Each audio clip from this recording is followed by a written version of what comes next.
आज हम पृथ्वी के इतिहास की एक ऐसी जबरदस्त घटना की पड़ताल कर रहे हैं जिसने हमारे ग्रह को हमेशा के लिए बदल दिया। जी हाँ, महान ऑक्सीकरण घटना, GOE। हाँ, ग्रेट ऑक्सीजन इवेंट। सोचिए, एक ऐसी दुनिया जहां हवा में ऑक्सीजन लगभग थी ही नहीं, सांस लेना तो मतलब सवाल ही नहीं उठता। बिल्कुल। और फिर कुछ ऐसा हुआ जिसने सब कुछ बदल दिया। हमारे आज के जो स्रोत हैं वो ज्यादातर भूवैज्ञानिक और भू रासायनिक शोध पर आधारित है। सही। और हाँ, कुछ लोग इसे ऑक्सीजन तबाही भी कहते हैं। थोड़ा नाटकीय लगता है पर शायद सही भी हो। हाँ, उसमें भी कुछ सच्चाई है। तो चलिए जरा समझते हैं कि ये माजरा क्या था। तो ये महान ऑक्सीकरण घटना आखिर है क्या चीज? मतलब कब हुई, क्या हुआ? देखिए, ये हुई थी लगभग 2.4 से 2.1 अरब साल पहले। बहुत बहुत पहले। हाँ, अरबों साल पहले। ज़ोइक कहते हैं। इसी दौरान हुआ ये कि पृथ्वी के वायुमंडल और जो उछले समुद्र थे उनमें पहली बार ऑक्सीजन की मात्रा, मतलब ठीक-ठाक मात्रा, स्थायी रूप से बढ़ी। अच्छा, स्थायी रूप से? हाँ, दिलचस्प बात यह है कि ये कोई स्विच ऑन करने जैसी घटना नहीं थी कि बस हो गया। ये शायद लाखों सालों तक चली एक बहुत जटिल धीमी प्रक्रिया थी। ऑक्सीजन का स्तर भी शायद ऊपर नीचे होता रहा होगा। हाँ, इसीलिए कुछ वैज्ञानिक तो इसे घटना की बजाय दौर या एपिसोड कहना ज्यादा पसंद करते हैं। हो सकता है ऑक्सीजन की पहली हल्की फुहारें, आप कह सकते हैं विफ्स, वो इस मुख्य दौर से काफी पहले ही आनी शुरू हो गई हूं। अच्छा, मतलब धीरे धीरे माहौल बन रहा था। कुछ ऐसा ही। शायद समुद्र के कुछ खास कोनों में या चट्टानों के नीचे एकदम से नहीं हुआ। तो इस पूरी कहानी का हीरो कौन था, या विलन कहें, या ऑक्सीजन आई कहां से? हाँ, हीरो या विलन ये तो देखने का नजरिया है, पर जिम्मेदार थे छोटे छोटे जीव। छोटे जीव? हाँ, साइनोबैक्टीरिया, सूक्ष्म जीव थे ये। इन्होंने एक क्रांतिकारी तरीका खोज निकाला, प्रकाश संश्लेषण। फोटोसिंथेसिस जैसे पौधे करते हैं, बिल्कुल वैसा ही ऑक्सीजेनिक फोटोसिंथेसिस। वो सूरज की रोशनी और पानी का इस्तेमाल करके अपना खाना बनाते थे और बाय प्रोडक्ट के तौर पे, मतलब कचरे के तौर पे, ऑक्सीजन बाहर फेंकते थे। वाह, मतलब कचरे ने दुनिया बदल दी, कह सकते हैं। ये शायद पहले जीव थे जिन्होंने पानी को तोड़कर ऑक्सीजन बनाई। सोचिए, ग्रह का माहौल बदलने वाले पहले इंजीनियर। कमाल है। लेकिन अगर ये ऑक्सीजन बना रहे थे तो ये हवा में फौरन जमा क्यों नहीं हुई? हाँ, यही पेंच है। देखिए, ये ऑक्सीजन सीधे हवा में जमा नहीं हुई। शुरुआत में धरती के पास अपने ऑक्सीजन स्पंज थे, ऐसा समझ लीजिए। स्पंज मतलब समुद्रों में जो लोहा घुला हुआ था, आयरन, उसने इस नई ऑक्सीजन को फटाफट सोख लिया। ओह। और फिर ये लोहा ऑक्सीजन से मिलकर भारी चट्टानों के रूप में समुद्र तल पर जमा होता गया। इन्हें ही हम बैंडेड आयरन फॉर्मेशन या BIFs कहते हैं। अच्छा, बायएफ्स, मैंने सुना है इनके बारे में। जी, तो अरबों साल तक समझिए समुद्र की तलहटी पर जंग लगता रहा। इसके अलावा वायुमंडल में मीथेन जैसी गैसें भी थी जो ऑक्सीजन को खत्म कर देती थी। ये सब ऑक्सीजन सिंक थे। तो मतलब ऑक्सीजन बन तो रही थी पर इस्तेमाल हो जा रही थी। बिल्कुल। इसीलिए साइनोबैक्टीरिया के पैदा होने के अरबों साल बाद भी हवा में ऑक्सीजन जमा होने में इतना वक्त क्यों लगा, ये आज भी एक बड़ी पहेली है। लगता है पृथ्वी को ऑक्सीजन की आदत डालने में थोड़ा समय लगा। दिलचस्प। लेकिन ये सब अरबों साल पुरानी बातें हैं, हमें कैसे पता?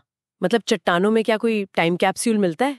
हाँ, टाइम कैप्सूल तो नहीं, पर सुराग जरूर मिलते हैं। कई तरह के भूवैज्ञानिक सुराग हैं। जैसे? पहला तो यही बैंडेड आयरन फॉर्मेशन, BIFs। जैसा मैंने कहा, ये परतदार चट्टानें तब बनी जब समुद्री लोहे ने ऑक्सीजन से प्रतिक्रिया की। जब इनका बनना कम हो गया या बंद हो गया तो ये एक बड़ा इशारा था कि समुद्र का ज्यादातर घुलनशील लोहा अब खत्म हो चुका है। ऑक्सीजन अब आजाद थी वायुमंडल में जाने के लिए। अच्छा, ये तो एक बड़ा सबूत हुआ। जी हाँ। दूसरा है रेड बेड्स। रेड बेड्स, लाल बिस्तर? नहीं, ये जमीन पर बनने वाली लाल रंग की तलछटी चट्टानें हैं। ये तब बनती हैं जब जमीन पर मौजूद लोहे में हवा की ऑक्सीजन से जंग लगता है, मतलब ऑक्सीकरण होता है। ओ, जैसे लोहे में जंग लगता है वैसा? बिल्कुल। इनका लगभग 2.3 अरब साल पहले दिखना शुरू होना यह बताता है कि हवा में अब इतनी ऑक्सीजन आ गई थी कि जमीनी सतह भी ऑक्सीडाइज होने लगी। समझ गई। बायाएव समुद्र में, रेड बेड जमीन पर। सही। और एक तीसरा और शायद सबसे मजबूत सबूतों में से एक, वो है सल्फर आइसोटोप का एक खास सिग्नेचर। सल्फर आइसोटोप, ये क्या है? देखिए, सल्फर के अलग अलग आइसोटोप होते हैं। 2-4 अरब साल से पुरानी चट्टानों में इन आइसोटोप्स का एक ऐसा अनुपात मिलता है जिसे MIFS कहते हैं। जो सिर्फ तभी बन सकता है जब वायुमंडल में ऑक्सीजन या ओजोन ना हो। क्यों? ऐसा क्यों? क्योंकि तब सूरज की जो खतरनाक यूवी किरणें हैं वो सीधे ऊपरी वायुमंडल में पहुंचकर सल्फर गैसों को एक खास तरीके से तोड़ती हैं। जैसे ही थोड़ी भी ओजोन परत बनी, जो ऑक्सीजन से ही बनती है, उसने उन यूवी किरणों को रोक लिया। अच्छा, तो यूवी किरणें रुक गईं। और वो खास MIFS सिग्नेचर बनना बंद हो गया। तो चट्टानों में सिग्नेचर का गायब हो जाना ऑक्सीजन के बढ़ने का एक बहुत पक्का निशान माना जाता है। वाह, कमाल की जासूसी है ये तो। बाइफ्स, रेड बेड्स और सल्फर आइसोटोप्स। जी, भूविज्ञान ऐसी ही जासूसी है। अगर हम इसे थोड़ा बड़ी तस्वीर में देखें, इस नई नवेली ऑक्सीजन गैस का उस समय के जीवन पर क्या असर हुआ होगा? असर? अरे भूचाल आ गया, समझिए। जो जीव पहले से बिना ऑक्सीजन के जी रहे थे, मतलब एनारोबिक जीव, उनके लिए तो ये ऑक्सीजन जहर थी। जहर। सच में जहर? हाँ, इसीलिए इसे ऑक्सीजन तबाही कहा गया। ये शायद पृथ्वी की पहली बड़ी सामूहिक विलुप्ति यानी मैस एक्सटिंक्शन थी। बाप रे, कितनी अजीब बात है ना। आज हम जिस गैस के बिना जी नहीं सकते, उसी ने कभी धरती पर जीवन का लगभग सफाया कर दिया था। बिल्कुल, विडंबना ही है।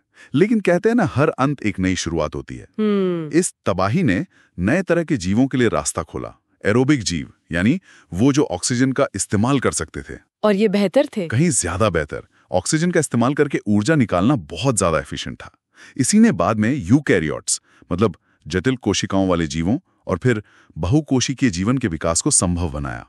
जीवों ने चालाकी से ऑक्सीजन के बुरे असर से बचने के तरीके भी ढूंढ निकाले, जैसे एंटीऑक्सीडेंट्स वगैरह। तो जीवन तो पूरी तरह बदल गया। लेकिन क्या इसका असर सिर्फ जीवन पर ही पड़ा? पृथ्वी के बाकी सिस्टम्स जैसे कि जलवायु पर भी कुछ असर हुआ? हाँ बिल्कुल, जलवायु पर भी गहरा असर पड़ा। ऑक्सीजन ने वायुमंडल में मीथेन की मात्रा कम कर दी। मीथेन, वो ग्रीन हाउस गैस? हाँ, और बहुत शक्तिशाली ग्रीन हाउस गैस। उसके कम होने से माना जाता है कि पृथ्वी शायद ठंडी पड़ गई और इतिहास के पहले बड़े हिमयुग आए। उन्हें ह्यूरोनियन ग्लेशिएशन कहते हैं। ओह, मतलब ऑक्सीजन ने आइस एज ला दिया? संभवतः इसमें उसका बड़ा हाथ था। और साथ ही, जैसा मैंने पहले जिक्र किया, वायुमंडल के ऊपरी हिस्से में ओजोन परत बननी शुरू हुई, O3, जो ऑक्सीजन से ही बनती है। हाँ, ओजोन लेयर। इसने हानिकारक अल्ट्रावायलेट किरणों से धरती की सतह को बचाना शुरू किया। समझिए, पृथ्वी को अपना सनस्क्रीन मिल गया। हाँ, ये सही कहा। तो अगर हम इन सब का निचोड़ निकालें तो क्या कहेंगे? निचोड़ ये है कि महान ऑक्सीकरण घटना कोई एक दिन का इवेंट नहीं था। ये एक धीमी, बहुत जटिल प्रक्रिया थी, जिसे छोटे से साइनोबैक्टीरिया ने शुरू किया था, अनजाने में ही सही। बिल्कुल, और इसने पृथ्वी के पर्यावरण और जीवन के रास्ते को हमेशा के लिए बदल दिया। इसके निशान आज भी हमें चट्टानों और आइसोटोप्स में मिलते हैं। इसने एक तरफ तबाही मचाई, बड़े पैमाने पर विलुप्ति हुई। हाँ, लेकिन दूसरी तरफ इसने ज्यादा जटिल ऑक्सीजन इस्तेमाल करने वाले जीवन के उभरने का मंच भी तैयार किया। ये भी याद रखना जरूरी है, जैसे आपने शुरू में कहा था, कि ये ऑक्सीजन बढ़ने की अकेली कहानी नहीं थी। हाँ, ये बहुत जरूरी पॉइंट है। बाद में भी ऑक्सीजन बढ़ी। नियोप्रोटेरोजोइक ऑक्सीकरण घटना NOE हुई। फिर लेट पैलियोजोइक में भी ऑक्सीजन लेवल बढ़े। लेकिन GOE वो पहली और सबसे बुनियादी घटना थी जिसने एक एनारोबिक दुनिया को स्थायी रूप से एक ऑक्सीकृत दुनिया में बदल दिया। हालांकि तब भी ऑक्सीजन शायद आज जितनी नहीं थी। आई नहीं, बहुत कम थी। और इस घटना के सटीक समय, इसके असली कारण क्या थे, ऑक्सीजन का लेवल कितना बढ़ा, इन सब पर वैज्ञानिकों में आज भी काफी बहस जारी है, रिसर्च चल रही है। तो यहाँ एक सोचने वाली बात ये उठती है। क्या? अगर वो गैस जिसे हम आज जीवनदायी मानते हैं, ऑक्सीजन, उसी के पहले बड़े उभार ने पृथ्वी पर इतनी बड़ी तबाही मचा दी थी, तो ये ग्रहों के पर्यावरण और उन पर पनपने वाले जीवन के बीच के नाजुक और कभी-कभी हिंसक रिश्ते के बारे में क्या बताता है? खासकर तब जब हम ब्रह्मांड में कहीं और जीवन के निशान ढूंढ रहे हैं। क्या वहां भी जीवन का सफर ऐसे ही नाटकीय, उथल-पुथल भरे उतार चढ़ाव से गुजरा होगा या गुजरेगा? ये वाकई सोचने वाली बात है। शायद जीवन का रास्ता हमेशा आसान नहीं होता। शायद नहीं, ये घटना हमें यही सिखाती है।